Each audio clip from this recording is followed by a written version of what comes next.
Bonsoir. Bonsoir vous. Bonsoir. Comment ça va? Comment ça va ce soir? Donc nous voici pour un nouvel épisode de Minuit avec Dormeur. Donc Minuit avec Dormeur, c'est une vidéo pour les abonnés qui veulent participer finalement à la chaîne. Donc ils peuvent me suggérer des vidéos ou des thèmes plutôt. Comme là, il va y avoir un top 10 de mes romans préférés. Ou de mes livres préférés plutôt, qu'on m'a suggéré deux fois. La deuxième partie, ce sera sur un terme un peu plus, un sujet un peu de société en fait, sur l'intelligence artificielle. Quelle place a l'intelligence artificielle dans notre société? Moi, ce que j'en pense, mon avis, surtout. Finalement, est-ce que ça va poser des problèmes ou est-ce que ça pose déjà des problèmes? Donc ça sera la deuxième partie de l'émission. Et la troisième qui est indispensable, parce que la troisième partie de l'émission qui est le courrier des lecteurs, le courrier donc des abonnés. C'est un peu plus juste de dire le courrier des abonnés. Cette partie là-bas, c'est des abonnés, vous, qui ont envie de partager une lettre, qui ont des questions à poser auxquelles moi je répondrai. Donc là, j'ai un courrier. On m'a proposé un courrier qui appelle à une question derrière, enfin qui appelle à des réponses derrière. Voilà, c'est un courrier avec une question. Voilà, c'est un courrier qui est écrit, alors je l'ai imprimé, hein, qui est écrit d'une belle manière. Voilà, vous n'êtes pas obligé d'écrire un courrier. Moi, j'avais proposé une lettre d'amour dans ma première émission Minuit avec Dormeur, écrit un peu comme un roman, plus comme un roman que comme un poème. Je vais mettre ça. Voilà, j'ai mis ma petite bonnette parce que le micro est très sensible. Donc je disais, moi j'ai écrit dans ma première émission de Minuit avec Dormeur, j'avais écrit une lettre d'amour, écrite un peu comme un roman. Alors tu peux écrire une lettre comme un poème, comme un roman, une lettre simple qui appelle oui ou non à une question. Après ça appellera forcément à un sujet auquel moi je vais essayer de parler un peu dessus. Après, tout dépend de toi, qu'est-ce que tu veux. Est-ce que tu veux juste partager par exemple peut-être un écrit, tu veux partager un passage de quelque chose que tu es en train d'écrire et me demander mon avis aussi. Ça peut être dans le courrier des lecteurs. Voilà, donc aujourd'hui il n'y aura pas dans cette vidéo la partie mes abonnés font de la ASMR parce que je n'ai pas eu je n'ai pas eu de proposition, je n'ai pas eu de vidéo. J'ai une personne qui a l'air d'être intéressée peut-être pour la prochaine fois, donc on verra. C'est un peu le problème. Et là, c'est une émission que je trouve intéressante et passionnante, mais à la fois, voilà, faut que vous ayez envie aussi de vouloir y participer. J'ai plein d'idées. Mais en fait, elles se sont tellement bousculées.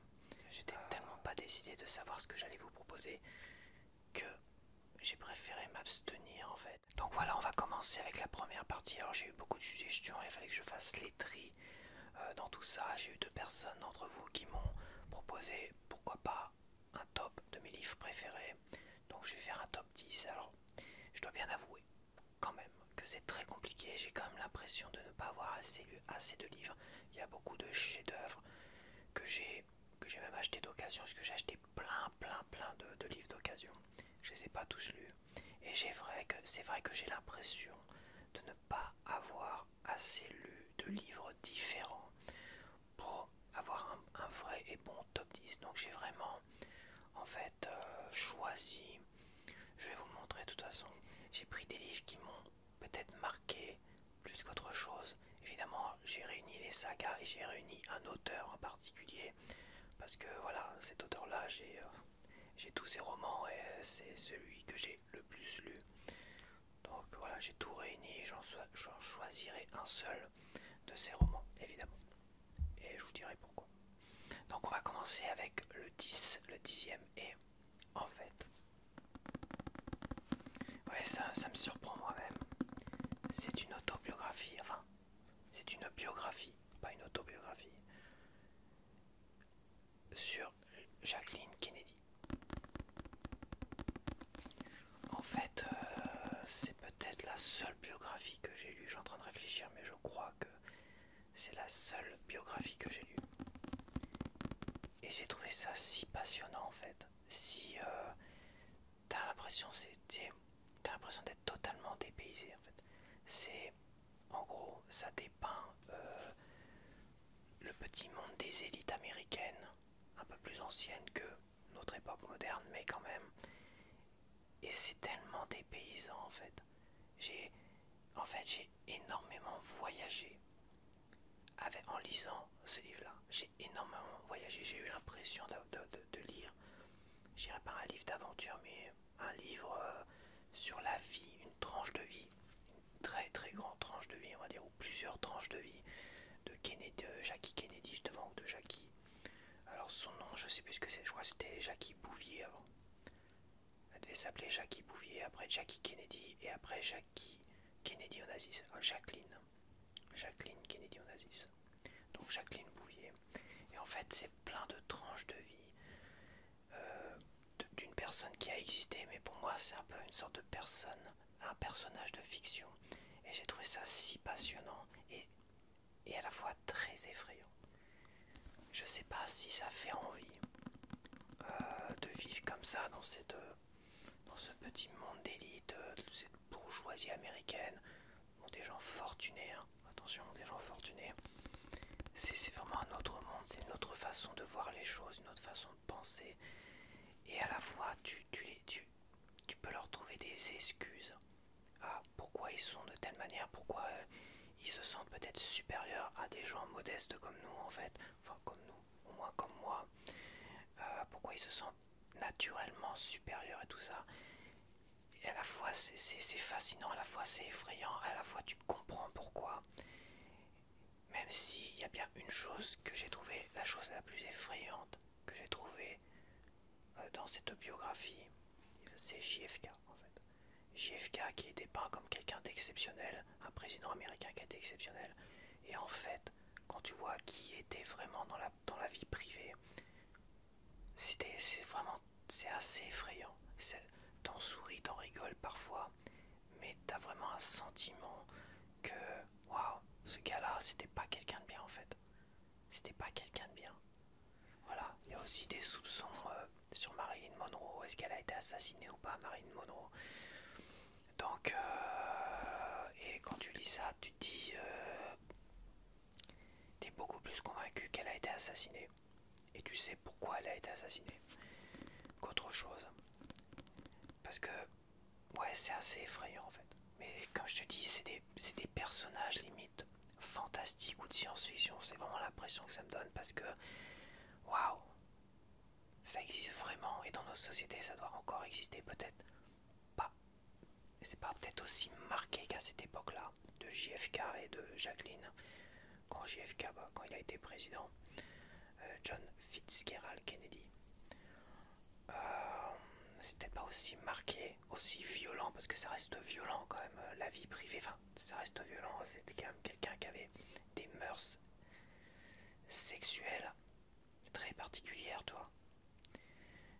Et ouais, c'est assez violent, et c'est franchement, je peux que le conseiller. Alors je l'ai mis en 10e position, parce que c'est pas un roman, mais c'est quelque chose qui m'a marqué. Et franchement, j'aurais presque envie de le relire, quoi. Voilà, et je l'ai eu, ça m'a coûté 1 euro. 1 euro d'occasion. C'est dommage qu'il fasse plus d'occasion au Leclerc, mais bon. Je repartais avec 20 euros de livres, j'avais 30 euros de livres, et je repartais vraiment avec un sac plein de livres et tout ça, dont des trucs comme ça, qui étaient très intéressants.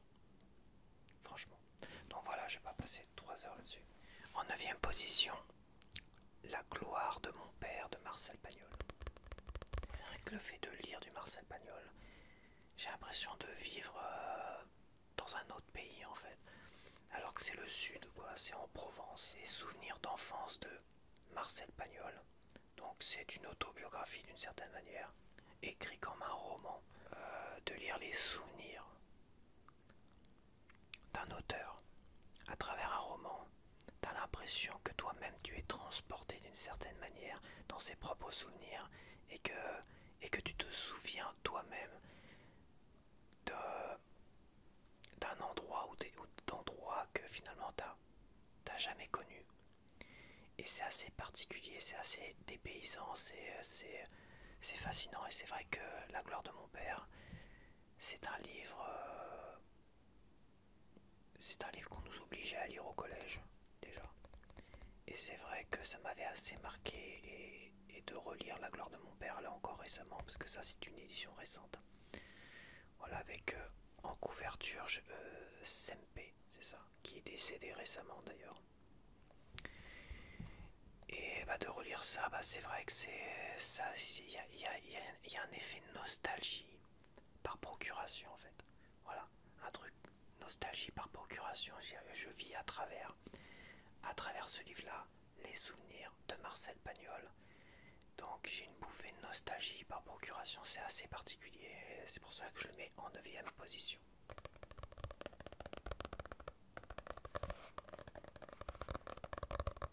J'essaie d'accélérer un peu quand même. En 8ème position, on a Cimetière de Stephen King. Comme j'ai dit, je préfère prendre des trucs, enfin des livres ou des romans qui m'ont marqué, qui m'ont le plus marqué en fait.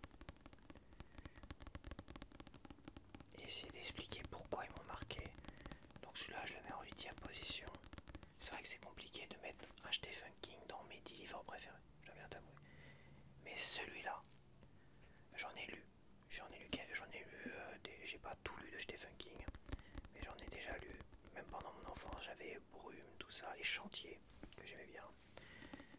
Mais celui-là, que j'ai lu récemment, alors c'est pareil, c'est un livre récupéré 2,50 € en occasion. Et ce livre-là, il m'a marqué parce que je l'ai trouvé, mais waouh! C'est une claque dans la gueule ce livre-là. Il est passionnant. Je connaissais déjà l'histoire parce que j'avais déjà vu le film il y a longtemps. Le premier film. C'est vraiment une claque dans la gueule. Et à la fois, c'est un livre il est à la fois super passionnant, à la fois il est très triste, à la fois tu comprends, tu arrives à comprendre pourquoi le père il en vient à faire ça. Mais vraiment, tu comprends. Et je peux t'assurer que pour avoir déjà bavardé sur des films et des machins, encore récemment, mon bavardage sur le canapé où je comprends pas les personnages. Je vais dire merde, si j'avais écrit tel personnage, je l'aurais pas fait aussi con comme ça. Enfin, c'est totalement incompréhensible, tu vois, des fois. Et bah là, tu comprends. Et t'es plongé avec le personnage dans l'horreur, en fait. Tu vas de plus en plus dans l'horreur jusqu'à un final qui est impressionnant. C'est une montée en puissance dans l'horreur avec des scènes qui te mettent les larmes aux yeux. Franchement, tu comprends tout à fait le personnage principal qui est le père de cette famille, tu vois. Tu comprends tout à fait pourquoi il fait ça, où il va. Et t'es happé en fait. T'es ancré au personnage et c'est ça qui est bien. C'est quand le personnage, tu comprends exactement, il réagit. Tu réagirais comme lui, bah plus le personnage est tellement bien, comment dire, tellement bien développé que tu arrives à te projeter en tant que tel dans le roman et tu plonges avec lui dans un truc horrible. Donc en 7ème position, la trilogie du Seigneur des Anneaux.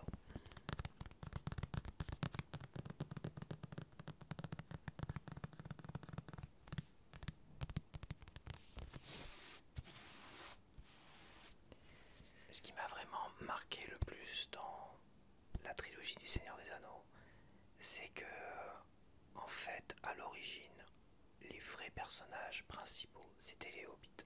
Voilà.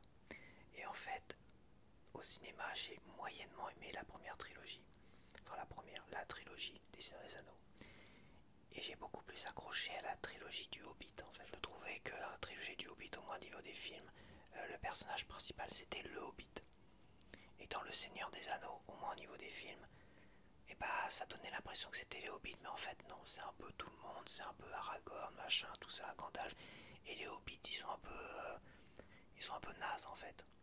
Tu vois, Frodon est toujours en souffrance dans les films, oh mon dieu, machin, gna, ce qui n'est pas le cas là. Il est en souffrance vraiment un peu sur la fin, mais c'est quelqu'un de fort, d'intelligent, de très cultivé, qui écrit des chansons, tout ça, et à chaque fois qu'il rencontre des hommes et tout ça, ils sont fascinés par eux. et d'une certaine manière ils sont respectés. Alors que dans les films, c'est un peu... Il n'y a pas de fascination envers les hobbits, t'as l'impression qu'ils sont cons comme des balais, ils sont juste stupides les hobbits dans les films. Alors que là ils sont vraiment cultivés. Et en fait, ce qui m'a marqué là-dedans, c'est qu'ils ont fait ce que moi j'attendais finalement des films. Parce que j'ai regardé les films sans connaître les bouquins, tu vois. Et en lisant le bouquin, je dis ouais, ça oui, c'est ça que je voulais. C'est vraiment que ça tourne. Et je trouve que les hobbits sont vachement intéressants. Déjà, t'as toute une partie, toute une aventure sur les hobbits dans le premier roman qui a été totalement occultée finalement dans le premier film. Et t'as aussi la toute dernière partie, la fin de la trilogie où les hobbits rentrent chez eux. Il y a encore une aventure là. Mais c'est seulement les hobbits, c'est pas les autres. Et, et c'est là que tu comprends que finalement ce livre-là, ou le héros principal, enfin le héros principal, ce sont les 4 hobbits en fait. Voilà, c'est les 4 hobbits, le héros principal. C'était pas clair avec les films, clairement pas. Là, ce sont les héros principaux. Et le héros principal de cette histoire, ce sont ces 4 hobbits. C'est le hobbit et c'est Frodon et à la fois les autres aussi. Et au moins, c'est tellement marqué là, c'est tellement clair dans ce livre-là que ça fait du bien et c'est vachement agréable à lire. C'est assez passionnant quand même de voir les différences aussi, tu vois. Les différences aussi, autant le premier film par rapport au premier roman, il n'y a pas trop de différence. La grosse différence, je dois bien t'avouer, c'est l'histoire d'amour qui a été... Peter Jackson a créé une histoire d'amour entre Aragorn et je sais plus comment elle s'appelle là. La fille de Steven Tyler. Je sais plus comment elle s'appelle, ça m'échappe. Il a créé une histoire d'amour autour de ces deux personnages. Et en faisant ça, bah ça, c'est vrai que c'est pour le cinéma, c'est très bien, mais il a occulté vraiment l'importance des hobbits dans cette histoire-là. C'est devenu des personnages secondaires, insignifiants, toujours en souffrance pour Frodon, c'est un peu pénible. Et en fait, il n'y a pas cette histoire d'amour dans le roman. Voilà, il n'y a pas il y a, je crois, c'est vachement évoqué qu'il y a peut-être un truc avec cette fille-là, mais je crois que sur la fin, moi je vais pas spoiler, mais en fait, ce personnage existe bien. Cette elfe existe bien, mais il n'y a pas cette histoire d'amour, ça a été rajouté. Voilà, et bon. Donc elle vient pas sauver Frodon au tout début quand il se prend un coup d'épée, c'est pas elle qui vient chercher à cheval Frodon pour le ramener, tout ça.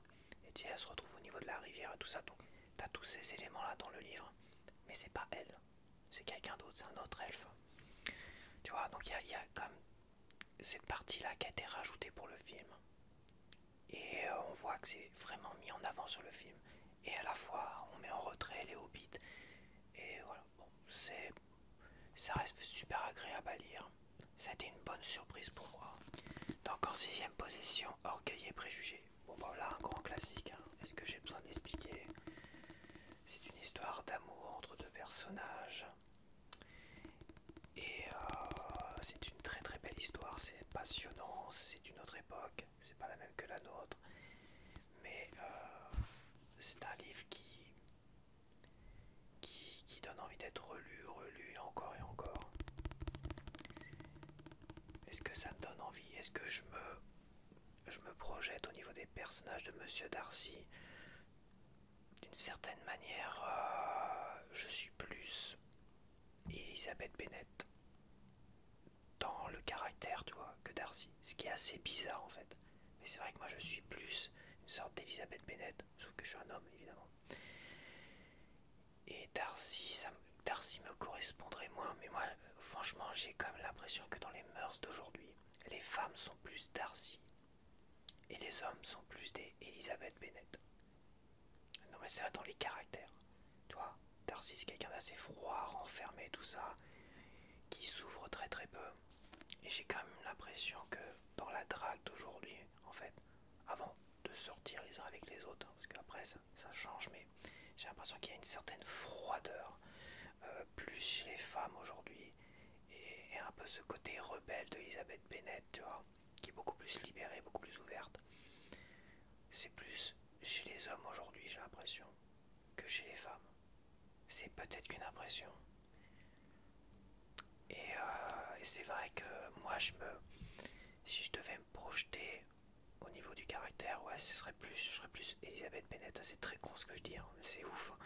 Mais ouais, c'est comme ça. Et je me vois moins être Darcy, en fait. Je me vois pas être Darcy. Bon, c'est comme quelqu'un de fortuné, même si c'est une autre époque, hein. C'est quelqu'un de... Donc c'est difficile de me voir en tant que Darcy. Non. Bon, voilà. Bon, ça reste une super histoire.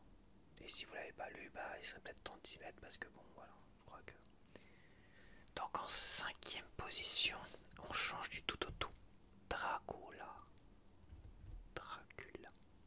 Alors là, c'est pas compliqué. Alors je pense qu'il faut oublier un peu le film de Francis Ford Coppola. Francis Ford Coppola, en fait, il a rajouté toute l'histoire du pourquoi, du comment c'est devenu Dracula. Et il y a inclus finalement une histoire d'amour. Ok. Parce que c'est une histoire d'amour, puis après c'est le début du film, donc je suis pas en train de spoiler, hein. Le début du film, l'autre il part en guerre, machin, il part en guerre, et il est annoncé comme mort à sa promise ou à son amour, et son amour se suicide. Et lui, quand il revient de la guerre vivant, il maudit le Seigneur, il maudit Dieu, il maudit la croix, il se condamne à devenir une sorte de créature monstrueuse et maléfique. Voilà, ça c'est le film. Mais tout ça, c'est pas dans le bouquin. C'est pas dans le bouquin parce que le bouquin, en fait, c'est la seule fois que j'ai lu un bouquin composé comme ça. Ce bouquin, il est composé de mémos, de lettres, de notes dans les journaux intimes et tout ça. Et c'est comme si c'était un journaliste qui avait enquêté sur une histoire qui s'était passée un peu bizarre avec des morts, des morts vivants, tu vois. Et qui finalement, lors de son enquête, aurait réuni tous les documents qui existaient, les échanges. À l'époque, c'était des télégrammes, des machins, des notes, des journaux intimes. C'est comme s'il avait réuni dans son enquête, tous les messages, les notes et tout ça, et les avait mis bout à bout pour créer finalement un témoignage comme ça, comme une sorte de roman, mais c'est plus une sorte de témoignage de ce qui s'est vraiment passé. Ça fait tellement réaliste en fait. Ça fait tellement réaliste. C'est pour ça qu'il peut pas y avoir d'histoire d'amour. Parce que c'est composé d'une certaine manière qu'il n'y a pas, de fantaisie dedans. C'est ultra carré, ça fait ultra réaliste. Et je me demande même, quand c'est sorti à l'époque, j'espère que bon, ça a dû faire peur aux gens, ça. J'imagine que ça a dû faire peur des gens. Ils ont dû se dire, mais oh, est-ce que ça existe vraiment? Est-ce que c'est vraiment... Est-ce que ces notes ont vraiment existé? Est-ce que... Oh mon dieu, ça a dû vraiment terrifier les gens. En tout cas, c'est écrit d'une certaine manière que tu as envie d'y croire. Tu as envie d'y croire que c'est comme si quelqu'un avait enquêté là-dessus. C'est comme si c'était la conclusion d'une enquête autour de choses inexpliquées. Et en ça, c'est vraiment un livre super marquant. Super, je dirais pas effrayant, mais toi, t'es plongé dans quelque chose d'un peu maléfique, quoi. Et, et le vampire est un monstre là-dedans. C'est un monstre. C'est pas un homme amoureux qui s'est condamné, machin, gna gna gna, puis après il est glamour, tout ce que tu veux. C'est pas vampire diarise avec les vampires séducteurs et qui tombent amoureux, avec des vampires tout beaux gosses. C'est des vampires BG amoureux. Non, ça n'a rien à voir avec ça, quoi. Là, le vampire, c'est un monstre. C'est une saloperie. C'est quelque chose de monstrueux. Vraiment. Et quand t'es plongé là-dedans dans cette enquête, au fur et à mesure des mémos, des mots et des télégrammes, des notes, et bah tu plonges d'une certaine manière dans c'est un côté tellement réaliste en fait, que tu plonges vraiment dans l'horreur assez facilement et rapidement. Et t'oublies facilement les vampires diaries, les vampires BG beaux gosses là, pour dire ah putain la vache, c'est quand même des belles saloperies ces monstres là quoi. Donc voilà, c'est l'original. C'est l'original. Je pense que Bram Stoker était celui qui a créé vraiment vraiment les vampires à partir évidemment de légendes, de légendes, de légendes autour des morts vivants, tu vois. Et de toute façon, c'est expliqué dans le roman en fait. C'est expliqué dans le roman, comme je dis, c'est comme une enquête et tout ça. Et on a, comment il s'appelle là, le gars là. Merde. Pas Van Halen. Van Halen. Merde, je sais plus comment il s'appelle. L'enquêteur principal, c'est Van. Je sais pas pourquoi il y a Van Halen qui me revient en tête. Van Halen. C'est Van Helsing. Van Helsing, c'est un film, mais comment il s'appelle le docteur? Je sais plus. Pas le docteur, mais l'enquêteur. Là j'ai le docteur machin, je sais plus. Van Helsing, bah si c'est ça, c'est Van Helsing. Je suis con. C'est Van Helsing. Mais Van Helsing, il va un peu plus loin, et je crois que c'est Van Helsing à mon avis qui parle de vieux témoignages où les gens enterrés, on avait retrouvé des morts, la tête tranchée avec une gousse d'ail dans la bouche et tout ça, pour éviter, parce qu'il y a eu des histoires de morts qui seraient revenus à la vie et qui auraient mordu des gens, toi, dans les vieilles histoires un peu plus anciennes, toi. Donc voilà, il y a de vieilles histoires et disons que je pense que Bram Stoker s'est inspiré de plein de petites histoires comme ça, des on-dit, des rumeurs, des machins, et il a créé Dracula. J'imagine. Il y a eu aussi un conte qui s'appelait, je crois, Dracula, qui est une sorte de conte monstrueux, Draculia, il devait s'appeler un truc comme ça, et qui massacrait des gens. C'était un tyran qui massacrait plein de monde, donc oui, c'est inspiré de beaucoup de choses, j'imagine. Alors j'ai pas vraiment lu les origines, mais j'ai envie de me garder toujours en tête le côté un peu réaliste de comment c'est composé, tu vois, et de rester un peu sur ça aussi. J'aime bien l'idée, quoi. Donc ouais, je peux que te le conseiller. D'ailleurs ça c'est vrai que j'aurais bien aimé le lire en entier, celui-là. Donc alors en quatrième position, je vais prendre Solal, le premier, parce que j'ai pas lu Belle du Seigneur. D'ailleurs je me suis fait spoiler la fin de Belle du Seigneur. Ça me fait un peu chier, quoi. Maintenant je sais comment ça se termine, c'est dommage, mais bon. Disons que moi j'ai lu Solal et j'ai lu Manche-Clou, que j'ai un peu moins aimé parce que ça tourne moins sur Solal, le personnage de Solal. C'est plus sur les ongles et compagnie. Et là je suis dans les valeureux. Alors je mets Solal en quatrième parce que c'est vrai que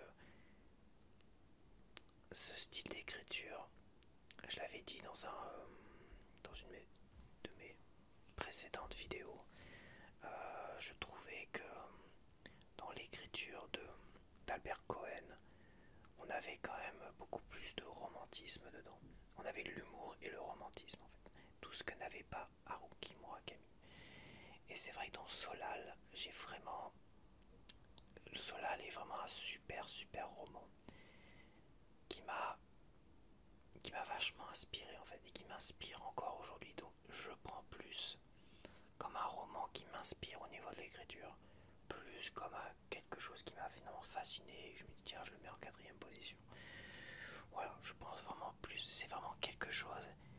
Et peut-être que je m'avance un peu, parce qu'il faudrait peut-être que je m'y mette, mais je pense aussi, en prévision, que Belle du Seigneur, je suis persuadé que Belle du Seigneur, ça sera un de mes romans favoris, sûr et certain. Faut que j'y arrive parce que j'essaie de lire dans l'ordre. C'est un peu particulier. Manche-Clou et Valeureux, c'est très particulier en fait.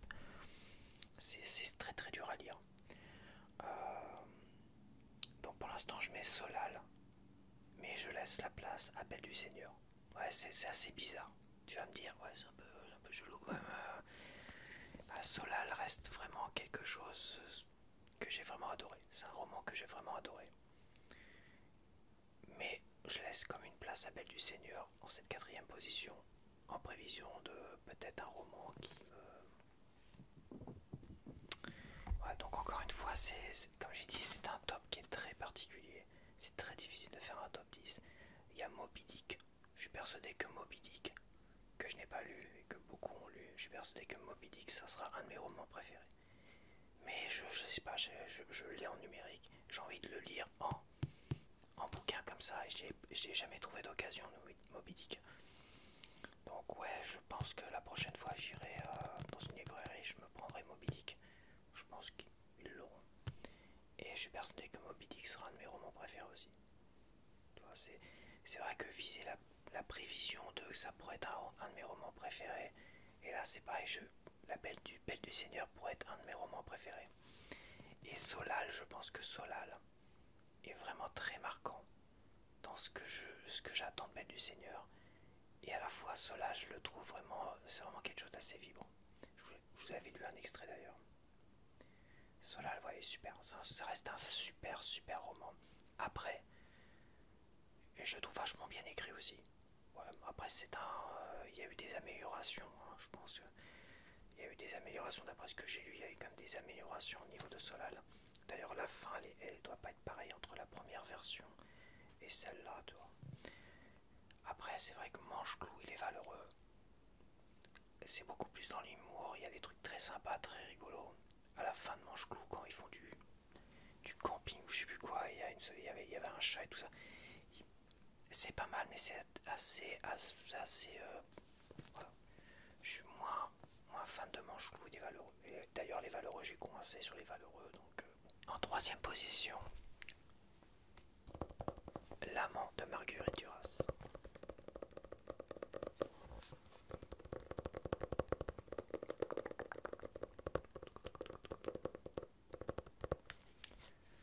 L'amant de Marguerite Duras. Donc voilà, c'est un roman autobiographique.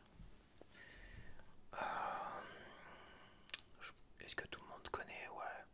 Mais qui n'a pas envie d'expliquer, de raconter. Il n'y a pas grand chose à raconter, quoi.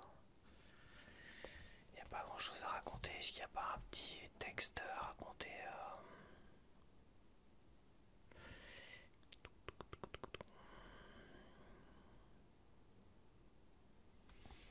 Voilà, donc c'est sur sa période. Ah si, il y a ça. Marguerite Duras n'est alors qu'une lycéenne en robe de soie, avec des souliers lamés or et coiffée d'un feutre d'homme. Elle vit dans la moiteur torride de Saigon, entre une mère neurasthénique, un jeune frère fragile, un frère plus âgé qui ne songe qu'à faire le mal. Un jour, un riche chinois, avec une belle limousine noire, l'aborde. De cette fillette, il va faire une femme. Il l'aime à la folie, tremble d'amour, toujours à la merci d'une insulte. Elle le désire. Dans un studio de Schollen, ils vivent leur amour voluptueux derrière des persiennes closes. Tout les sépare et aucun avenir commun ne leur est destiné. Le Chinois est condamné à épouser une femme de son sang, à plier sous le joug paternel. La jeune fille rêve d'être écrivain et va partir pour la France. Ça me fait un peu l'effet La gloire de mon père en fait. Un peu l'effet Marcel Pagnol avec La gloire de mon père. On est un peu, on vit un peu par procuration une nostalgie et à la fois, là c'est un autre pays, hein, c'est même pas la France, contrairement à Marcel Pagnol, tu vois. Donc on vit d'une certaine manière, enfin moi je le vis d'une certaine manière quand je lis ça, quand je vis ça d'une certaine manière alors que c'est une femme. Contrairement à Marcel Pagnol, c'est pas en France, contrairement à Marcel Pagnol. Donc il y a un côté vraiment dépaysement, vivre par procuration à travers les souvenirs d'une femme dans un autre pays où j'ai jamais mis les pieds. Ouais, c'est pareil, ça me fait le même genre d'effet, ce côté un peu nostalgique, être pris par la nostalgie de quelqu'un d'autre, la vie de quelqu'un d'autre et tout ça. Pris dans les souvenirs de quelqu'un d'autre, c'est quelque chose qui va vraiment, voilà, c'est vraiment, je pense que c'est vraiment le côté, c'est quelque chose, tu vois, je commence à me demander, là, parce que là, je suis en train d'improviser un peu mon top 10, enfin, le blabla sur le top 10, hein, j'ai rien noté, comme d'habitude, non, c'est un peu le principe chaîne, c'est qu'aujourd'hui maintenant j'ai plus vraiment envie de préparer les choses, j'ai envie d'être dans une forme d'improvisation. Moi j'ai quand même préparé un top 10 assez rapidement quand même, je dois bien t'avouer. Et en fait je suis en train de me rendre compte que c'est quelque chose que j'aime bien en fait, pouvoir me plonger dans les souvenirs de quelqu'un d'autre et de me projeter comme ça et de m'accaparer d'une certaine manière ces souvenirs et de les vivre pleinement. C'est assez particulier, surtout que là c'est une femme, donc une jeune femme à l'époque. C'est assez particulier, mais bon, est-ce que je sais pas, est-ce que j'ai cette capacité à pouvoir me détacher du fait que je sois un homme et à essayer de me projeter à travers les souvenirs d'une femme et tout ça. Ouais, c'est assez particulier. Haruki Murakami est mon auteur préféré et j'ai lu tous les romans, et si je devais faire un top 10, et bah, je mettrais les 10 romans d'Haruki Murakami, voilà. Sauf que je l'ai mis en deuxième. Eh oui, tu as vu, je l'ai mis en deuxième, pas en premier. Et ça m'a paru plus judicieux de le mettre en deuxième. Parce que c'est vraiment toute l'œuvre de Murakami en comptant ses romans les moins bien comme La Cité aux murs incertains et ses chefs-d'œuvre comme Kafka sur les rivages et tout ça. J'ai pris La Course au mouton sauvage parce que c'est le premier roman de Murakami que j'ai lu. Et c'est celui qui m'a donné envie d'écrire. Et c'est celui qui m'a donné envie, enfin qui a fait de moi un lecteur de romans. Avant, j'aimais pas du tout lire. Je lisais que très rarement, ça m'arrivait quand même. Mais j'arrivais pas jamais à vraiment m'imprégner d'une lecture. Et en fait, avec La Course au mouton sauvage, j'ai réussi après à aimer lire et à réussir à m'imprégner, à réussir à être envoûté, à être inspiré, à être plongé dans les histoires. C'est comme si ce roman-là m'avait débouché quelque chose dans ma tête, dans ma façon de voir les choses, dans ma façon de vivre ma vie, je sais pas. Et c'est pour ça que j'ai choisi celui-là pour représenter, on va dire, l'auteur, mon auteur préféré. C'est parce que ce roman-là, est-ce que c'est mon préféré de Murakami? Difficile à dire. Je dis peut-être que oui.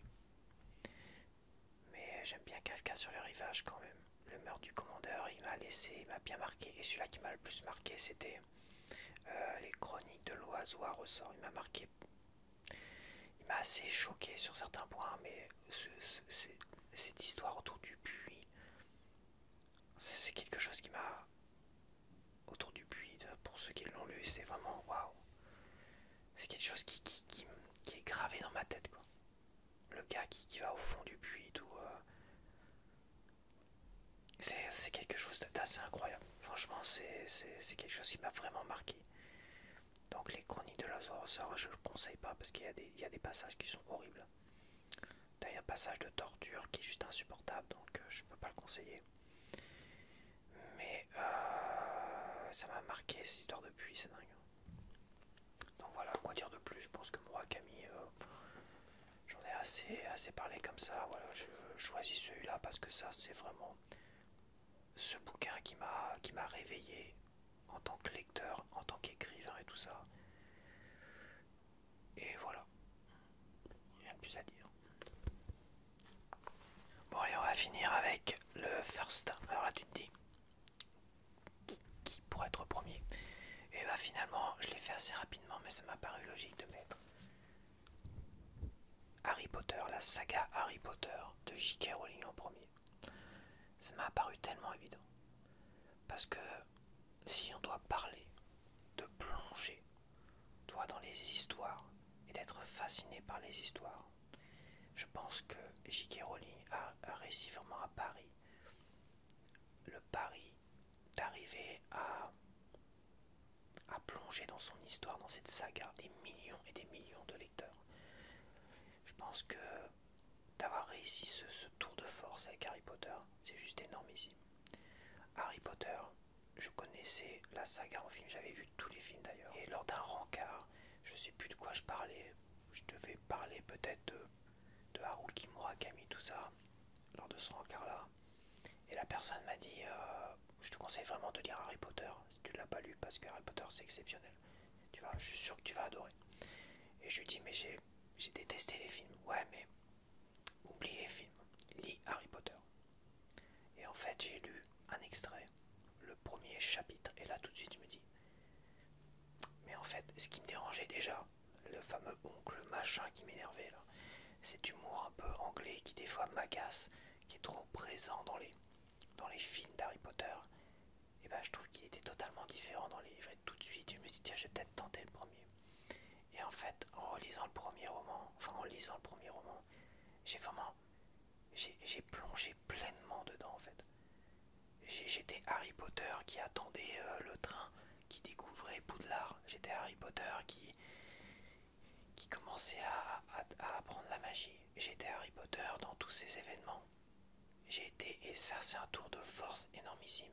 Parce que alors que j'avais vu les films, et que j'avais pas aimé les films, et j'avais pas aimé l'acteur Harry Potter. Bon, j'ai mon téléphone qui sonne, donc je sais plus ce que je disais. Je sais plus ce que je disais.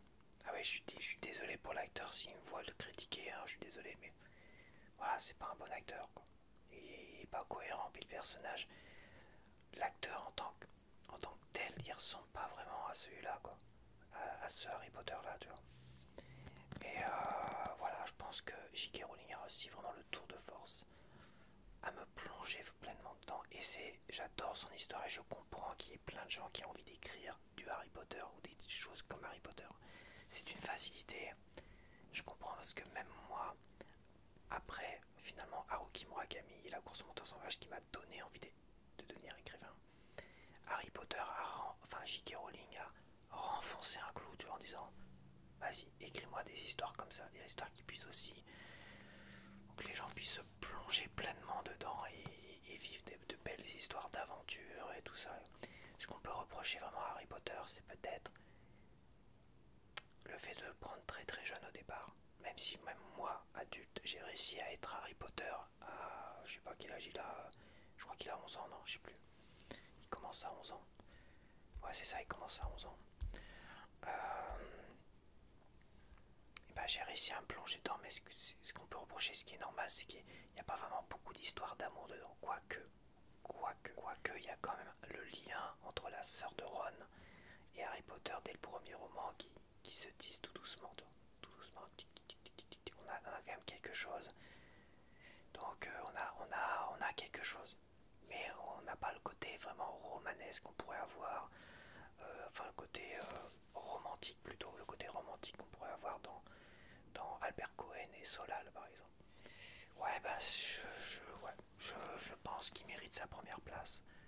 Franchement, il mérite sa première place. Mais pour moi, J.K. Rowling a eu un talent monstrueux d'avoir pu proposer et inspirer et enthousiasmer des millions de lecteurs. Et depuis J.K. Rowling et Harry Potter, et bah, je pense que on n'a pas eu grand chose. On n'a rien eu dans le même style, même domaine et tout ça. Donc ouais, c'est première position méritée. Donc on va passer à la deuxième partie avec un sujet d'actualité, l'intelligence artificielle. Alors j'avais moi prévu au départ, il y a quelques mois, après ma première vidéo théorie du chaos, je voulais faire une deuxième vidéo théorie du chaos, peut-être en septembre dernier, donc ça remonte quand même. Et j'avais préparé quelque chose comme ça, mais sur l'intelligence artificielle, mais autour du graphisme en fait autour des illustrateurs plutôt, autour des illustrateurs. Et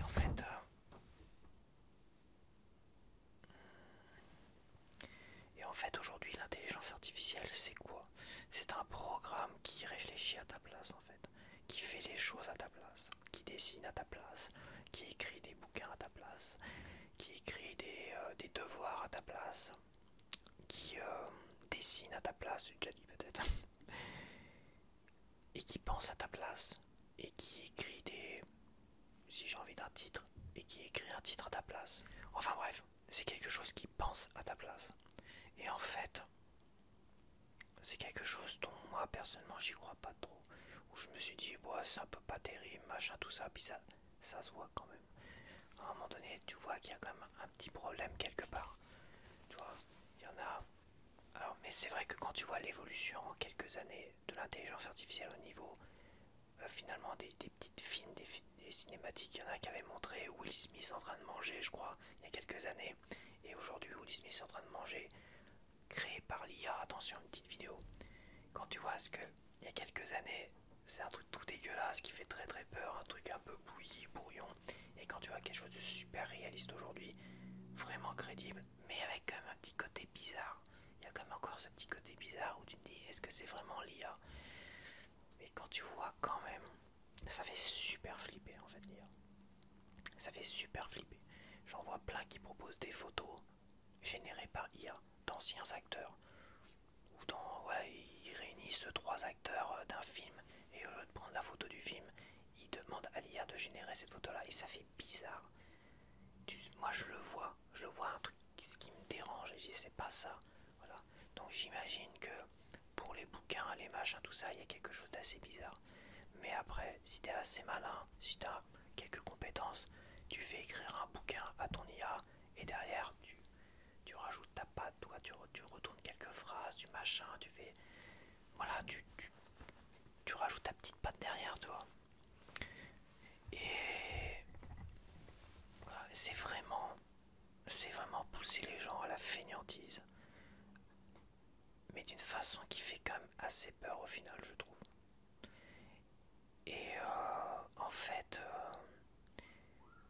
et c'est en train vraiment, je pense qu'il y a deux voies au niveau de l'IA. Il y a la voie bénéfique et la voie qui est vraiment néfaste.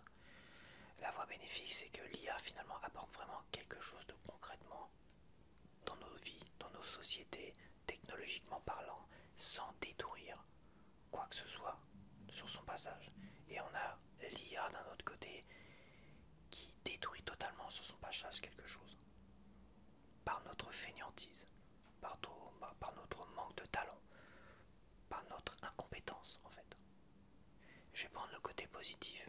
Je vais commencer avec le côté positif. Le côté positif, et ben là j'en ai parlé dans les jeux vidéo, le DLSS qui est un upscale par IA, c'est-à-dire l'IA technologiquement parlant, au lieu de doubler bêtement les pixels, il va générer des pixels, il va réfléchir à ta place et il va créer des pixels manquants pour gonfler la définition d'un jeu vidéo, par exemple, et même d'un film.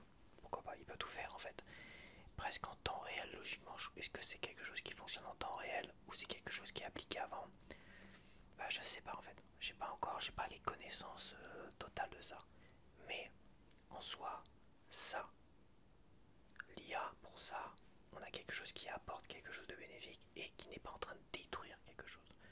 Voilà, il n'est pas en train de détruire quelque chose. Ça permet finalement de compenser la manque de puissance d'un hardware, d'une machine, une console de jeu en l'occurrence, pour finalement apporter, lui apporter, enfin la technologie permet oui de compenser le manque de puissance d'une console de jeu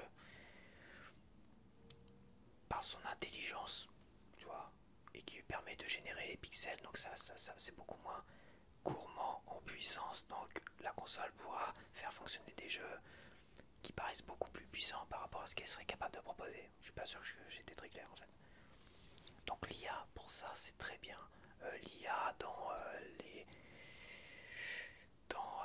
l'IA pour je sais pas moi guérir le cancer. Pourquoi est-ce que lui l'IA est utilisé pour guérir le cancer? Je sais pas. L'IA, mais ça vaudrait peut-être le coup de voir est-ce que l'IA pourrait pas réfléchir à la place de tous ces chercheurs parce que ça fait comme des années qu'ils nous demandent des dons, des machins et tout ça. À un moment donné, si c'est pour graisser la patte de soi-disant gars qui sont super intelligents mais qui guérissent jamais le cancer ou les cancers en général, bah, à un moment donné, il faut peut-être laisser faire l'IA et je pense que l'IA, dans ce sens-là, va dégager un peu tous ces parasites-là qui servent à rien. Et je suis persuadé que l'IA sera capable de guérir toutes les maladies, tous les cancers. En l'utilisant de la bonne manière, l'IA sera capable de ça. Et ça, c'est bénéfique. Voilà, ça ne détruira que le boulot de gens qui se croient plus intelligents que les autres parce que, je suis désolé, depuis le temps qu'on donne au Téléthon et compagnie, à mon il faut pas déconner, c'est des millions d'euros. Je crois que même il y a eu une histoire de détournement. C'était là, il y a une association contre le cancer, je sais plus quoi, où le gars il s'est parti avec des millions d'euros dans la poche, quoi. De dons, toi, de dons des gens, quand même. Donc non, je pense que là, je pense que l'IA peut apporter énormément de choses à notre société et nous faire vivre plus longtemps si on l'utilise de la bonne manière au niveau du médical, au niveau du machine pour opérer des gens, tu vois.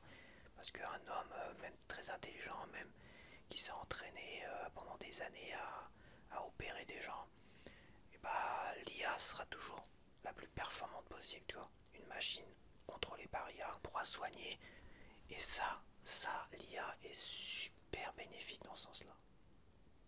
Voilà. Voilà, je pense que là, l'IA a un bel avenir là-dessus. Là où ça devient compliqué, l'IA, c'est qu'on est en train de créer des nouvelles générations de gens qui n'arriveront plus à penser, à réfléchir, à, à créer des compétences. Plus personne va écrire de bouquins, plus personne va se casser le cul à écrire de bouquins parce que n'importe qui peut écrire des bouquins, machin. Plus personne, bah là je vois le monde de l'illustration. D'ailleurs, je vais te montrer un exemple. Le monde des illustrateurs aujourd'hui, il est mort. Il est mort en 2 ans. Voilà, les illustrateurs, ils sont morts, ils sont finis.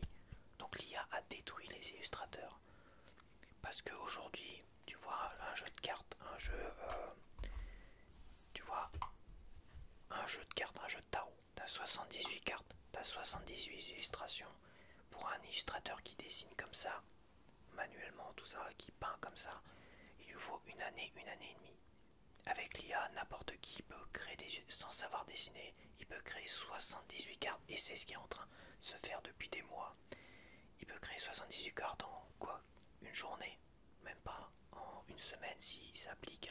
Voilà, il écrit, tu me fais une carte de tarot comme ça, et il génère machin, et ça se vend, et ils vendent des trucs comme ça. D'ailleurs, je me suis fait avoir, moi, j'ai acheté un jeu de cartes qui était en fait généré par IA. Et j'étais assez surpris, je dis merde, c'est généré par IA. J'avais vraiment l'impression que non. Et je vais te montrer 3 cartes différentes pour te montrer un peu la différence. Et en fait, l'IA a déjà fait des ravages au niveau de l'illustration. Par exemple, un éditeur. Les éditeurs, c'est les pires rapias. Les éditeurs de bouquins, livres et tout ça, c'est les pires.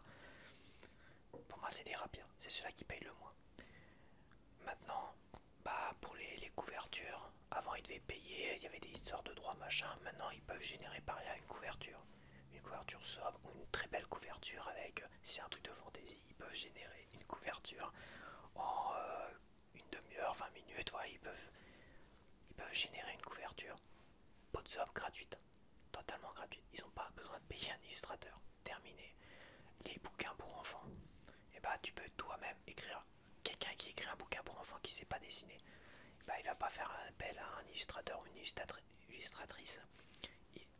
Il suffit d'utiliser l'IA et créer des illustrations sur mesure par rapport à son bouquin pour enfants qu'il a créé. Ou un éditeur va prendre le relais et va dire tu m'écris un truc pour enfants, moi t'inquiète pas, je m'occupe de ça par IA, et voilà, totalement gratuit.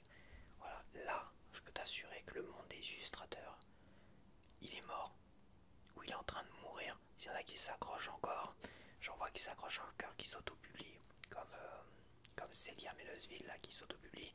Je vois que ça commence à être compliqué.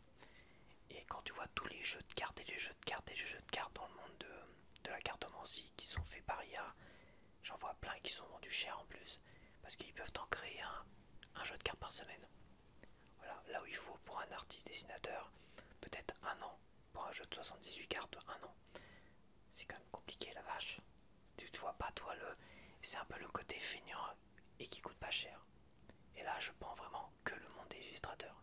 Si je prends le monde des livres, ça va être pareil, ça va être un truc de fou quoi. Ça va faire des ravages monstrueux aux éditeurs mais on voit bien que les éditeurs publient des jeux de cartes au niveau de la cartomancie générés par IA. Donc ça les dérange pas. Bientôt, est-ce qu'ils vont passer le cap des bouquins générés par IA? Et comme je dis, c'est facile. Hein. Moi, je pourrais générer un bouquin, tu m'écris un bouquin sur telle histoire, je mets tous les éléments, les machins. Et après, moi derrière, j'apporte ma patte, je tourne un petit peu à ma façon, telle phrase pour que ça fasse peut-être un peu plus réaliste. Hop, et le tour est joué, merci, au revoir. Et en quelques mois, je t'écris un bouquin. Ouais, en quelques mois. Je dis quelques mois parce que il faut essayer de tourner ça, d'arrondir les angles et tout ça. Après, où est finalement le côté satisfaction d'avoir réussi quelque chose? Bah ça se perdra. Le côté compétence, parce que autant là, moi, je serais capable de tourner à ma façon, mais à un moment donné, si plus personne écrit, si plus personne apprend à écrire, bah les compétences vont se perdre. Et au fil des générations, bah ça va se perdre totalement. On va devenir des vrais abrutis finis. On va être tellement bébêtes dans 100-200 ans, tellement stupides, que finalement on va s'autodétruire, on va crever comme des grosses merdes. Et l'humanité finira, on va tous mourir de bêtises en fait. On sera tellement cons comme des balais. Alors ça se fera pas en 5 minutes, hein, parce que tu sais, l'évolution de l'homme, ça se fait, je sais pas, peut-être tous par naissance, allez, tous les 20 ans. Tous les 20 ans, ça évolue petit à petit.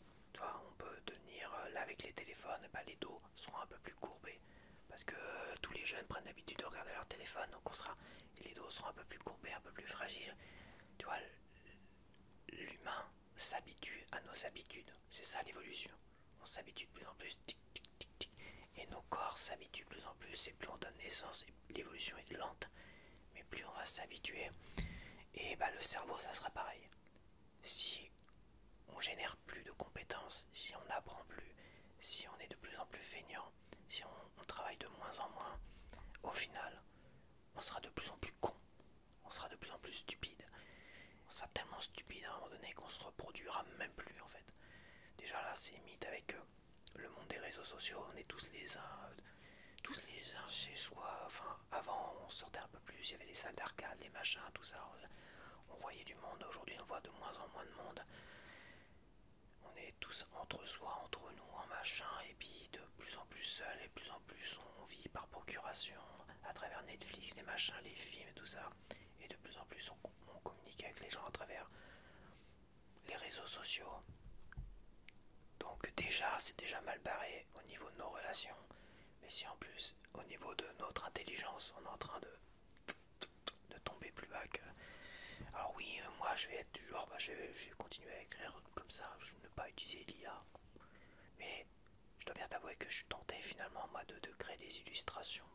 Je voulais moi créer des illustrations. Et j'ai essayé d'apprendre à vraiment bien dessiner pour ça, avec du mal.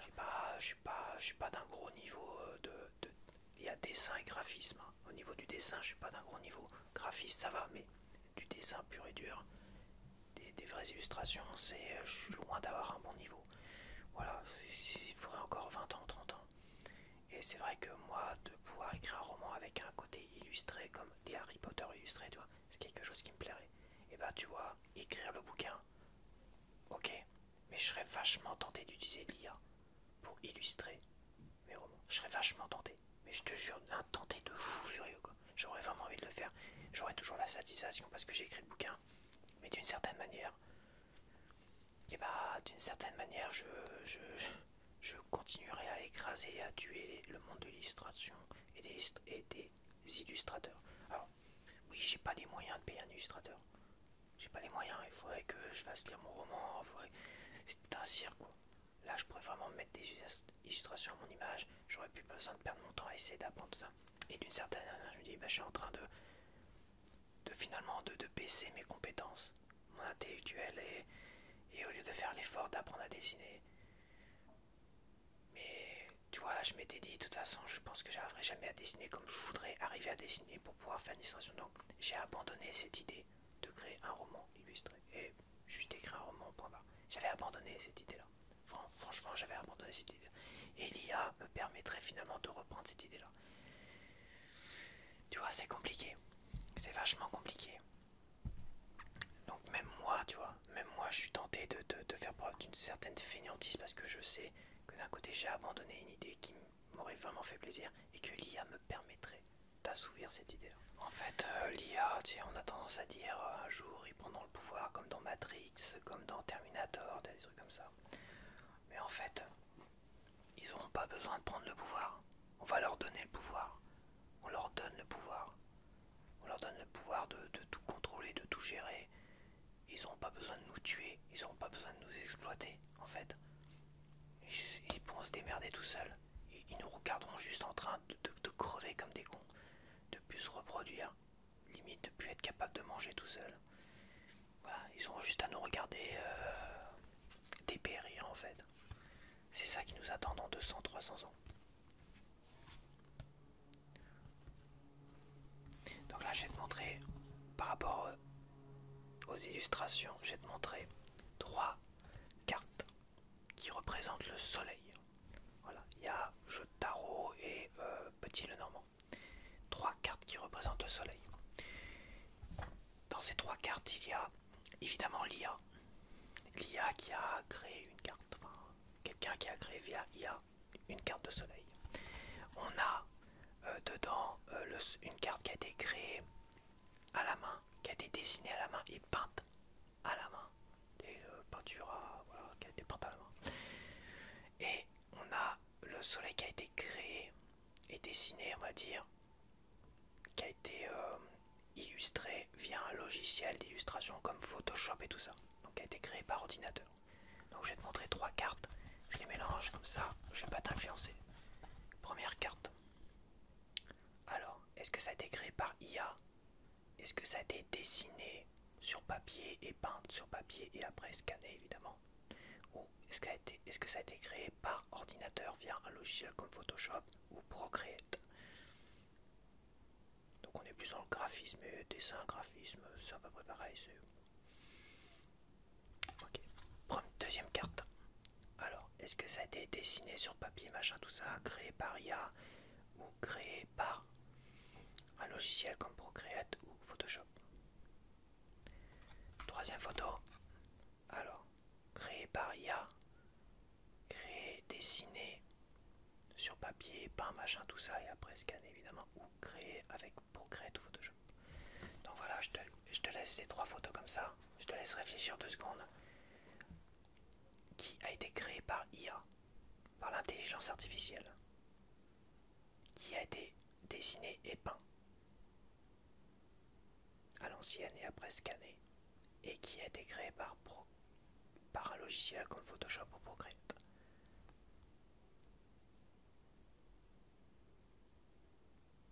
Ok, donc la réponse, c'est cette carte-là qui a été créée par IA. Cette carte du soleil qui a été créée par IA. Pour un petit Lenormand. Voilà. Quand je l'ai acheté, je me suis dit, bah, ça c'est dessiné à la main, ça. C'est dessiné et peint à la main. Et ben non, tu vois. Je me suis bien fait avoir. Cette carte-là, c'est la carte du tarot renard créée par Célia Menosville-Guéot, qui s'autoproduit d'ailleurs. Donc elle a dessiné au crayon le machin, puis après elle a peint avec des petits pinceaux, tout cela, et puis elle a scanné ça et elle en a fait une jolie carte. Ok. Et ça a été créé par ordinateur. Ça se voit tout de suite, hein, de toute façon. C'est un peu plus ancien, c'était voilà, c'est très froid.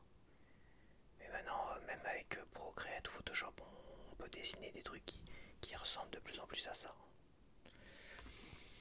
Donc voilà, je vais te faire défiler. Créé par IA. Dessiné par l'IA. Tout. C'est joli, hein?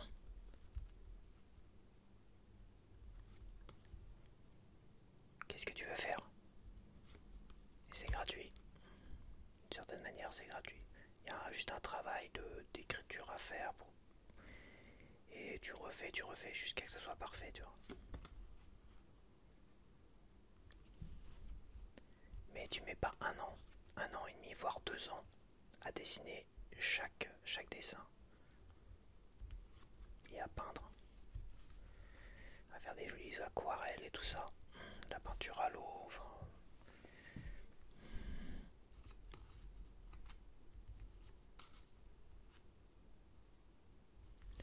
C'est troublant quand même, hein. C'est tentant aussi, hein. Comme j'ai dit. Tu veux faire un truc illustré, un bouquin illustré, bah, soit un vrai, comme Harry Potter, un vrai roman que tu auras écrit toi-même et que tu veux illustrer, bah, c'est tentant, je dois bien t'avouer. C'est tentant d'utiliser l'IA pour pouvoir illustrer ton bouquin. Mais de toute façon, le monde des illustrateurs ou des illustratrices, et là il est en train de décéder, mais il est en train de mourir. Il meurt à vue d'œil. Hein. Il est en train de mourir à vue d'œil, hein, franchement. Je crois que là, après aux éditeurs de faire des efforts, mais je pense que les éditeurs sont là pour se faire du pognon, ils sont pas là pour sauver les illustratrices ou les illustrateurs. C'est comme ça.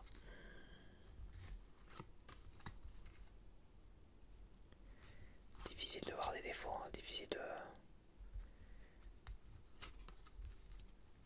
Bon bah voilà, je pense qu'il n'y a pas grand chose à dire de plus.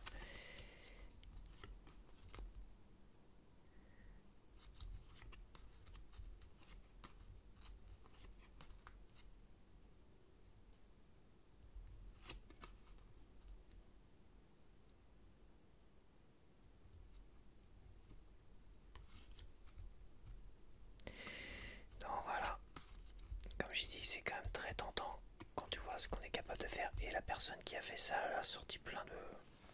Même si les éditeurs ne produisent plus, même si les maisons d'édition, plutôt, les maisons d'édition, font pop, pop, pop. Maintenant, ça, ces trucs-là, ça s'achète sur les petites boutiques online et tout ça. Voilà. Et ça se partage et ça offre aussi à des chaînes YouTube pour leur montrer, pour que les chaînes YouTube fassent la promo et tout ça. Donc, c'est mort. Dans le monde des illustrations, bah c'est mort. C'est en train de mourir et on pourra rien y faire. Je sais pas jusqu'où ça va aller, mais déjà, le monde de l'illustration, c'est vraiment en train de mourir là. Après, ça va attaquer le monde des romans, puis tous ceux qui doivent faire des devoirs, des machins qui rendent des devoirs faits par IA. Il suffit de modifier un peu ça, puis tu tournes un peu différemment les choses, puis voilà, merci, au revoir, ça va passer tout seul.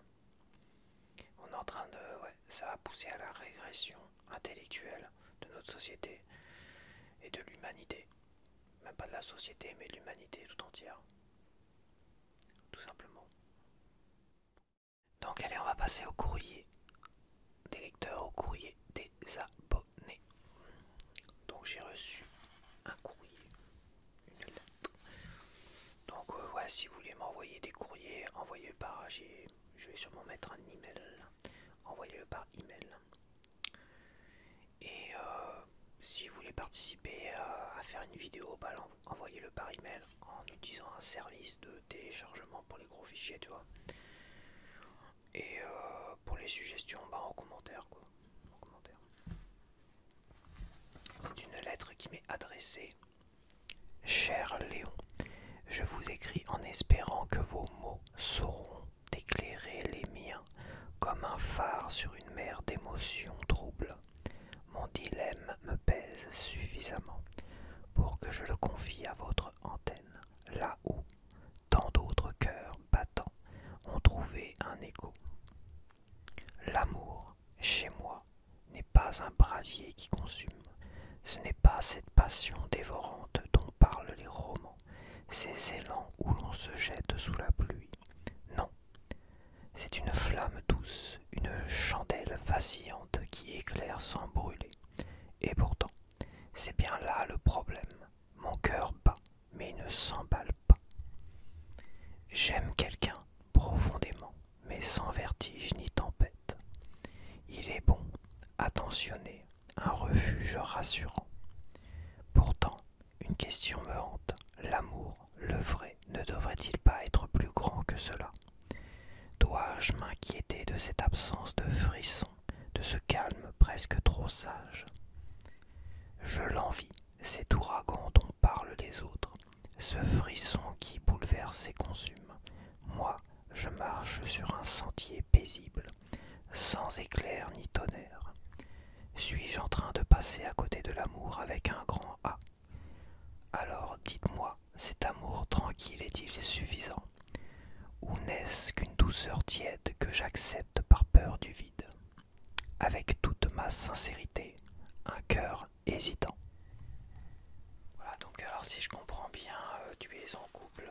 Alors je trouvais ça bien écrit.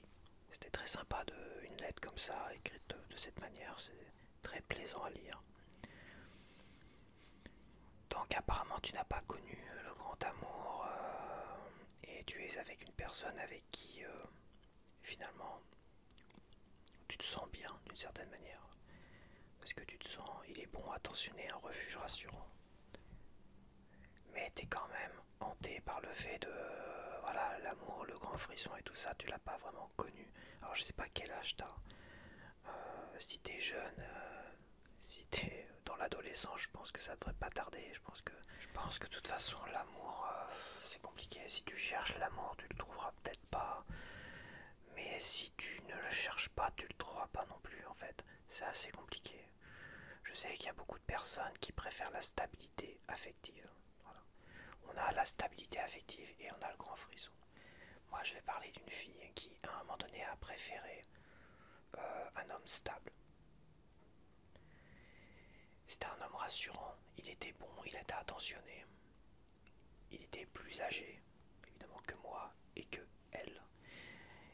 Il lui a apporté cette stabilité, cette épaule, tu vois, solide pour une femme. Il y avait vraiment ce côté vraiment stable et même moi je pouvais le voir à mon niveau. Il suffisait de me regarder de quoi j'étais bon, j'étais pas très stable, j'étais rebelle, j'étais aussi jeune finalement que mon amour, parce que moi j'étais amoureux d'elle aussi.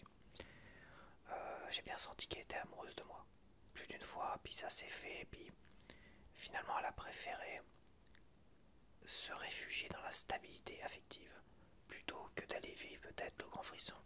C'est un peu prétentieux de dire qu'elle était amoureuse de moi à ce point-là.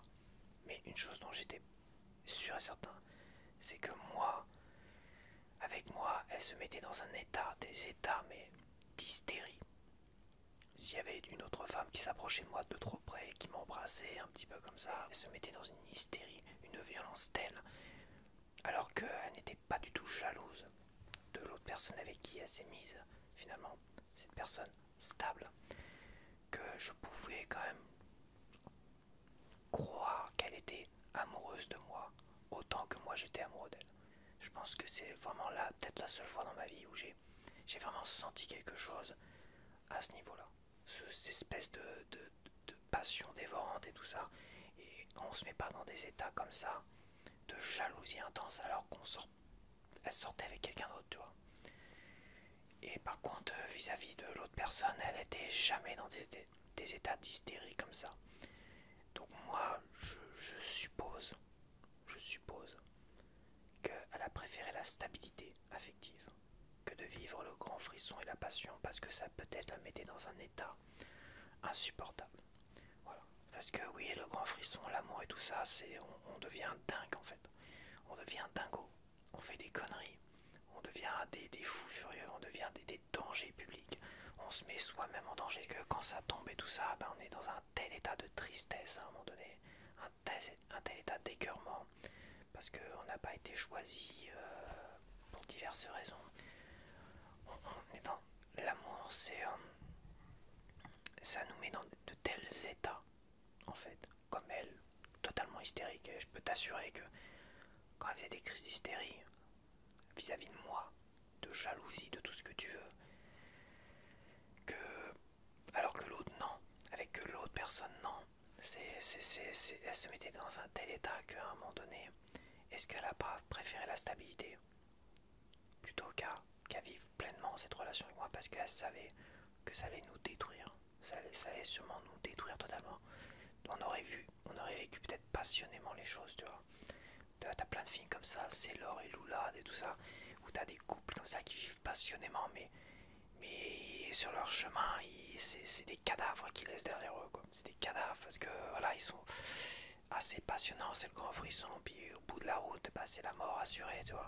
Oui, les livres, machin, tout ça, les amours, moi j'aime l'idée aujourd'hui, c'est compliqué, j'aime avoir une attirance, j'aime avoir des crushs, des coups de cœur. Mais un crush, un coup de cœur, tout ça, c'est pas le grand frisson, c'est pas là. Je pense que le grand amour, c'est quand ça explose de tous les côtés. mais quand ça explose de tous les côtés de façon positive et négative. L'hystérie, la violence, la haine, la peur, l'envie de mourir parce que ça va pas dans le sens que tu voudrais aller. Tu en es vraiment dans cette explosion finalement d'émotions positives et négatives. Et c'est à ça aussi que tu reconnais que tu es amoureux. C'est à ça que tu reconnais qu'il y a ce grand frisson. Après, il y a peut-être un certain niveau de stabilité, mais je pense que deux personnes qui sont amoureuses l'un de l'autre, ça explose. C'est explosif. Une personne réellement amoureuse d'une autre personne, mais l'autre personne est beaucoup plus stable et rassurante. Je suis sûr que elle, par rapport à ce gars-là, et je crois qu'elle est restée tant longtemps avec lui, qu'elle a eu des enfants et tout ça avec lui, tu vois, bah finalement elle a fondé une famille avec ces personnes-là. Et peut-être qu'elle l'aimait, peut-être pas autant que moi, peut-être que lui l'aimait elle. Peut-être qu'il n'y avait pas vraiment d'amour entre les deux, mais finalement ils ont pu fonder une famille et voilà, est-ce qu'ils sont heureux? Bah c'est relatif, le bonheur est relatif. Hein, si on lit l'instant présent, le bonheur c'est dans notre tête, hein, on peut être heureux tout seul. C'est comme ça, le bonheur c'est relatif. Hein. Alors dites-moi, cet amour tranquille est-il suffisant ou n'est-ce qu'une douceur tiède que j'accepte par peur du vide? Bah je sais pas de quoi t'as peur. Si t'as peur du vide, c'est-à-dire que t'as peut-être... Est-ce que t'as reculé par rapport à quelque chose? Est-ce que t'as reculé par rapport à peut-être... Je crois que je suis amoureux ou amoureuse de cette personne. Et t'avais quelque chose d'assez... T'avais ton petit refuge affectif, toi. Est-ce qu'à un moment donné, t'as pas reculé? Parce que tu vois, je vois... Ou n'est-ce qu'une douceur tiède que j'accepte par peur du vide? Donc t'as eu peur à un moment donné. T'as eu peur peut-être de te lancer dans l'amour, de te lancer dans quelque chose. Peut-être que t'as eu quelqu'un, peut-être que t'as eu quand même un petit quelque chose de frisson quelque part, mais bon, t'as pas voulu y aller parce que t'as eu peur, peut-être. Donc, ouais, à un moment donné, je pense que ça vaut le coup aussi de le vivre. Ça vaut le coup de le vivre et de voir à quel point c'est une explosion, quoi. C'est un Maguédon, quoi. Tu t'en prends plein la gueule de tous les côtés. Mais tu peux t'en tirer avec des grosses séquelles psychologiques parce qu'après tu peux te traumatiser à vie. Moi je te dis, il y a des choses qui m'ont traumatisé, quoi. Aujourd'hui, je pourrais plus dire, aujourd'hui je me méfierais de tomber réellement amoureux de quelqu'un. Si j'ai des sentiments pour quelqu'un, je dis tout de suite, elle me plaît énormément, cette personne, cette femme me plaît énormément, elle m'attire énormément, j'ai envie sexuellement d'elle, j'ai envie de faire un bout de chemin avec elle, tu vois. Mais je reste mesuré. Mais c'est vrai que cette explosion qui amène à la colère, qui peut amener à la souffrance, qui peut amener à la passion dévorante sexuelle, et c'est vrai que ça vaut le coup de les vivre. Mais attention, c'est brutal. Et la chute peut être très très brutale. Donc, quoi te dire? Ça vaut quand même le coup si t'as un frisson quelque part. Si t'as vraiment un crush, vraiment un coup de cœur autre que la personne avec qui tu es, ça peut valoir le coup d'essayer. Ça peut avoir le coup d'essayer. Après, si t'as vraiment jamais vécu ça, c'est dommage. Je pense qu'il faut au moins vraiment le vivre. Mais après, ça reste quand même, ça reste quand même très explosif quand des deux côtés, il y a des vrais sentiments. Il y a un frisson des deux côtés, c'est explosif. À un moment donné, si t'as l'occasion, si tu ressens quelque chose, tente-le. Ça peut avoir le coup. Mais voilà, tout dépend de ton âge. Si t'es fougueux, jeune, ça peut être explosif. Ça peut être que dans un sens aussi. Ça peut être que le frisson dans un sens. Mais le vrai frisson, c'est dans les deux sens. Faut pas se leurrer. Le vrai frisson de fou, c'est dans les deux sens. Tu le vois souvent dans les films, mais dans les films, dans les films, t'as l'impression que ça se passe constamment dans les films. Mais dans la vie, c'est très très rare. C'est très très rare, franchement. Et aujourd'hui, avec nos sociétés, on est beaucoup plus sur les réseaux sociaux. Même pour les jeunes générations, tu vois. Surtout pour les jeunes générations, alors que nous, jeunes, très jeunes, on n'avait rien d'autre que d'aller dans les salles d'arcade, se réunir à droite et à gauche, d'aller dans les petites soirées, les soirées Ramsès, je me rappelle, il y avait des soirées Ramsès qui étaient organisées un peu partout dans les salles des fêtes et tout ça. Et on y allait là-dedans, puis voilà, on s'amusait, on rencontrait du monde et on était proches. Il y avait des slows à l'époque aussi, donc quand tu dansais un slow sur Still Loving You, sur Roach Boy, enfin, Roach Boy de ZZ Top, j'avais dansé un slow sur Roach Boy aussi. Là, t'as une proximité, t'as quelque chose, tu vis vraiment des choses aujourd'hui. Les jeunes, j'ai l'impression, ils sont dans leurs apparts, entre potes, ils font les cons, ils mettent un peu de musique, machin, tout ça, ils jouent à des jeux vidéo, ou ils sont tout seuls chez eux, et ils vivent par procuration à travers les Netflix, les machins, tout ça. Bah, j'ai l'impression que les générations aujourd'hui, c'est un peu la génération, des générations de solitaires en fait, mais de solitaires qui ne sont pas brisés en fait, qui sont ouverts à beaucoup de choses et qui un jour iront dans un refuge affectif et resteront dans le refuge affectif par peur de finalement de se retrouver tout seul, comme si c'était une maladie, un cancer, tu vois. On est bien et voilà, ça m'a rendu un peu triste comme totalette parce que je me dis que moi je revivrai pas ça quoi. Et à la fois je suis content parce que je regrette pas. Et je suis content parce que je comprends qui je suis. Je le savais déjà, mais ça affirme un peu plus le fait que ce que je suis aujourd'hui, il n'y a pas de regret. Je suis pas quelqu'un de hors norme en fait. Je suis pas quelqu'un d'hors norme. Je suis pas un sociopathe, psychopathe ou quoi que ce soit. Non, je suis quelqu'un qui est comme ça parce que voilà, je fais partie de ces personnes qui ont, je pense, vécu des choses vraiment intéressantes et passionnantes, parfois brutales. Et à la fois, on s'est construit quelque chose. Et j'ai eu des années très difficiles, hein, c'est vrai jeune. Mais aujourd'hui, je dois bien t'avouer qu'aujourd'hui, ça va quoi en fait. Ça va. Ouais, j'aurais aimé fonder une famille, tout ça, machin, tout ça, mais je pense que c'est impossible. Le grand frisson et fonder une famille, ça va être compliqué quand même. Ça finira forcément par casser. Donc voilà. Le refuge, un refuge affectif, c'est plutôt pas mal quand même. Ça dépend de ton âge, mais moi à mon âge, un refuge affectif ça serait bien, ça m'apaiserait. Mais un bon petit frisson aussi, quelque chose de très léger, tu vois. Est-ce que c'est possible? Je ne sais pas. Ça, je serais capable de le dire, si c'est possible. Donc voilà, donc je vais finir sur cette lettre. Et j'espère que tu as apprécié. Donc n'hésite pas si tu veux participer et écrire un courrier. Car le prochain épisode se fera qu'avec un courrier minimum. Donc en plus de suggestions et d'autres choses, je suis preneur. Allez, je te dis à la prochaine et merci, merci, merci, merci, merci d'avoir porté ton attention et d'avoir participé. Pour ceux qui ont participé, celles et ceux